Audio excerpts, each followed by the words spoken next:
If you're like me, you spent a fair amount of time in the 80s visiting LeSourdsville Lake, Americana, and Fantasy Farm in Monroe, Ohio. As part of an upcoming video series, we sat down with Scott Fowler, curator of the Monroe Historical Society Museum and author of 2 books documenting the history of these parks. This extended preview is part of a larger series exploring places that offer a wonderful day visit within an hour of Dayton, Ohio. Scott Fowler, Fowler. I'm curator of the Monroe Historical Society. My experience with LeSourdsville Lake started in the late 70s and started working there as a teenager, as a lot of people did. And I was there for a few years till the early 80s, and then I went on about my way, and I became interested in the park through its history. In 2017, I was lucky enough to be invited, along with a few others, to tour what was left of Americana by the city of Monroe, and was able to walk through the property and kind of get a gist of what they wanted to do. The park, which is called Bicentennial Commons Park, is the official name of it. The city is using grants to help establish the attractions in that park. So the museum itself could be 10, 15 years away. It all depends what kind of grants they're able to get, how much money.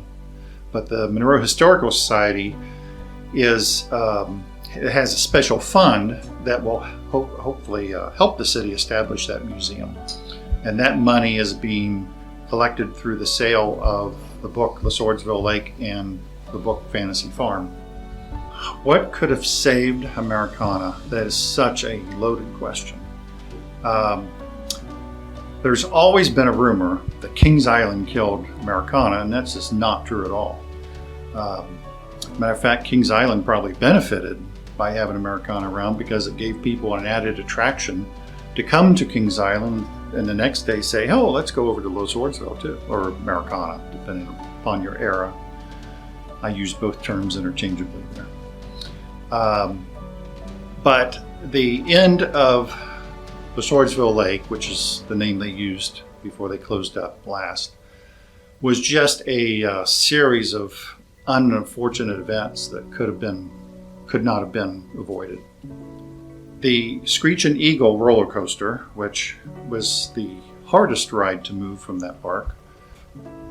So we knew it was going to come down one day, but I usually drive by the park every few days.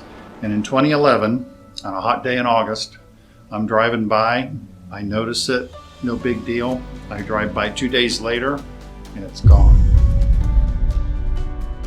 No fanfare, no public announcement, which I can't blame Jerry Couch for doing that, because there would have been literally hundreds of people showing up at a place they shouldn't have been. It's kind of sad to just see that coaster go away with no fanfare. A friend of mine, Alfred Freeman, used to be a coaster operator at LeSourdsville Lake back in the 70s. He told me a story one year, and I think I included it in my first book on LeSourdsville. But he was running the coaster, and this girl got in the car with a paper dress, and I guess that was the thing in the 60s. I don't remember them, but apparently they had paper dresses. Anyway, he said in the minute and a half it took to get on that ride, when she came back, her dress was literally in shambles, and they had to give her a towel to cover up. And I don't know what she did after that. But Did you know there is a parachute museum in Dayton, Ohio? Have you ever wanted to see Airstreams being made? Did you know you can get pizza and beer and take an hour-and-a-half train ride on a historic railway? Join us this winter when we announce our series exploring all of these wonderful experiences right in our own backyard.